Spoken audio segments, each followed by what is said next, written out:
اور انہیں چاقو، بالے، پستول یہ ساری چیزیں تیار رکھنے کا حکم دیتے ہیں، کیونکہ اب وقت آ گیا ہے کہ پاکستان بنایا جائے یا پھر ہندوستان کو تباہ کر دی جائے۔ اب اگر آپ اس سیریز کو دیکھیں گے تو اس کے اندر آپ کو ہتھیاروں کو تیل لگانے والا سین آپ کو نہیں ملے گا، کیونکہ اس وقت جیدہ جی جیسے ماہر عسکریات اس وقت موجود نہیں تھے، تو آپ کو یہ سین دیکھنے کو نہیں ملے گا۔ بہرکیف ہوتا یہ ہے کہ پاکستان کا پرچم لے کر مسلمان پورے ہندوستان کے اندر مار کٹائی اور قتل و غارت یہ سارے سین کرتے ہیں، ملک کے اندر فسادات ہوتے ہیں، اور پس منظر میں ساتھ ساتھ قائد اعظم کے دو قومی نظریے کو لے کر جو بیانات ہیں، آفیشل بیانات، ان کو بھی فلمایا جاتا ہے، دکھایا جاتا ہے کہ قائد اعظم کس طرح انسانوں کو توڑنا، تقسیم کرنا اور مذہب کے نام پر لوگوں کو بیوقوف بنانے کا کتنا اچھا فن جانتے تھے، اور انہوں نے یہ کر دکھایا۔ اب ناظرین، جناح ہاؤس کے مالک کی کردار کشی اس سیریز میں دبا کے کی جاتی ہے، ان کا ایک پورا کریکٹر شو کیا جاتا ہے، لیکن وہ کیا ہے جو اس سیریز میں چھپایا گیا ہے، وہ کیا ہے جو مس لیڈنگ ہے، اور وہ کیا ہے جو اگر بتا دیا جائے تو اس سیریز کا معنی اور مفہوم ختم ہو جاتا ہے تاریخ کے اصل حقائق بتانے سے، وہ میں آپ کو مختصر یہاں پر میں آپ کے ساتھ شیئر کرتا ہوں۔ اب ناظرین، سچ یہ ہے کہ قائد اعظم محمد علی جناح 1906 میں بر صغیر کی پولیٹکس میں انٹر ہوتے ہیں، اور جس پلیٹ فارم پر وہ آتے ہیں وہ انڈین آل انڈیا کانگریس تھی، اور یہ وہ جماعت تھی جہاں پر گاندھی اور جواہر لال نہرو، پٹیل اور ساری جو ہندو قیادت تھی وہ بھی اس جماعت کے اندر تھی، اور سب کا ایک نعرہ تھا کہ متحدہ ہندوستان، سیکولر ہندوستان، جہاں پر تمام لوگ اپنی مذہبی رسومات کے لیے، معاملات کے لیے آزاد ہوں گے۔ اور اسی دور میں علامہ اقبال نے بھی متحدہ ہندوستان کی اہمیت اور ضرورت کے اوپر بہت سارا کام کیا، بہت ساری نظمیں لکھیں، اور یہ ایک پورا ایک ٹائم لائن ہے جس کو سیریز میں مس کر کے قائد اعظم کا متحدہ ہندوستان کا حامی ہونا، اور اسی کے ساتھ ساتھ کانگریس کے اندر ایک باقاعدہ ایکٹیو پولیٹیکل ممبر کے طور پر کام کرنا، علامہ اقبال کا بھی اس کے اندر اپنا رول، اور تاریخ کا یہ اہم ترین پارٹ، یعنی جہاں سے ہندوستان کی جو عملی سیاسی تاریخ کا آغاز ہوتا ہے، اس کو مس کر کے، سائیڈ پر کر کے اس پوری سیریز کو مس لیڈنگ کنٹینٹ میں بدل دیا گیا ہے۔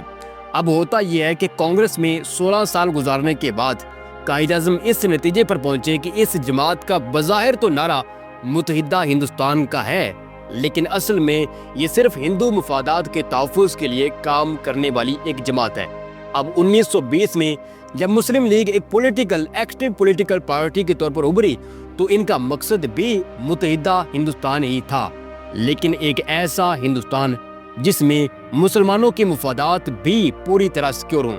اور یوں کانگریس اور مسلم لیگ میں ایک سیاسی جنگ کا آغاز ہوتا ہے۔ اب ناظرین، یہاں آ کر پتہ چلتا ہے کہ جو دونوں طبقات تھے، یعنی مسلم اور ہندو، دونوں طبقات متحدہ ہندوستان یا سیکولر ہندوستان کے لیے کام نہیں کر رہے تھے، بلکہ دونوں کے اپنے ذاتی مفادات تھے، اور مسلمان تو اس کا کھل کر اظہار کرتے تھے، لیکن ہندو کمیونٹی جو تھی اس وقت کی، یعنی جواہر لال نہرو اور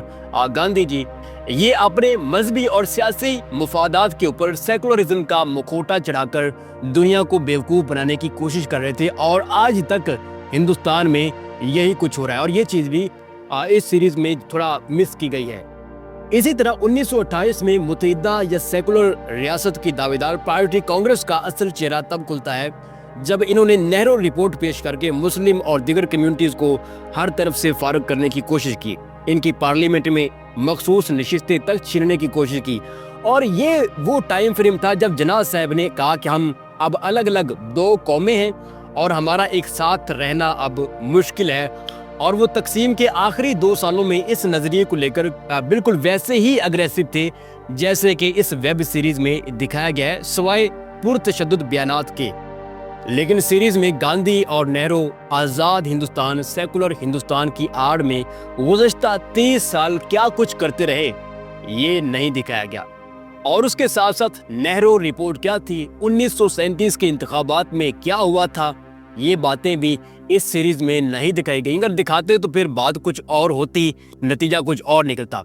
اسی طرح کانگریس کی کاوشوں سے صرف ہندو طبقہ ہی جو ہے وہ خوشحال کیوں ہو رہا تھا، تمام ملازمتیں، کاروبار اور جوڈیشری کے اندر تمام انرول ہونے کے مواقع جو ہیں، یہ سارے کے سارے ایک مخصوص طبقے کی گود میں ہی کیوں جا رہے تھے، یہ سوال بھی اس سیریز میں نہیں اٹھائے اور بتائے گئے۔ اور اسی طرح بہت ساری چیزیں ہیں جو اس سیریز میں مس کر کے تاریخ کو ایک الگ دنیا کے سامنے، کیونکہ اب لڑکے جو ہیں وہ کتابیں تو پڑھتے نہیں، تاریخ کی کتابیں اب لائبریری کی خوبصورتی بن کے رہ گئی ہیں، تو لوگ اب سیریز اور ڈاکومنٹریز دیکھتے ہیں، موویز دیکھتے ہیں، اور ان موویز کے اندر تاریخ کو ایک الگ ہی انداز میں مس لیڈنگ کنٹینٹ کے طور پر پیش کیا جا رہا ہے۔ لیکن ایسے میں کیا ہماری ذمہ داری صرف عہد وفا تک ہے، یا پھر جس شخص نے اپنا سب کچھ داؤ پر لگا کر 5 روپے ماہانہ تنخواہ کے اوپر قائد اعظم نے کام کیا کہ اتنی بڑی قربانیاں دی اس بندے نے،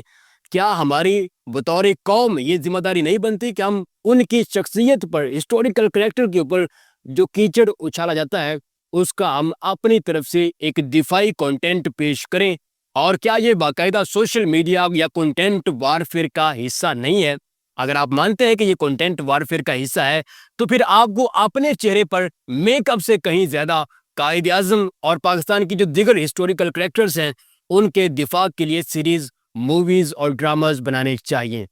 امید ہے آپ کو میری یہ رائے پسند آئے گی، امید ہے آپ اس پر سوچیں گے بھی۔ تو ناظرین، یہ تھی ہماری آج کی ویڈیو، امید ہے آپ کو پسند آئی ہوگی اور آپ آئندہ بھی ہماری ویڈیوز کو امید ہے کہ پسند کریں گے۔ اپنا بہت سارا خیال رکھیے گا۔ اللہ حافظ۔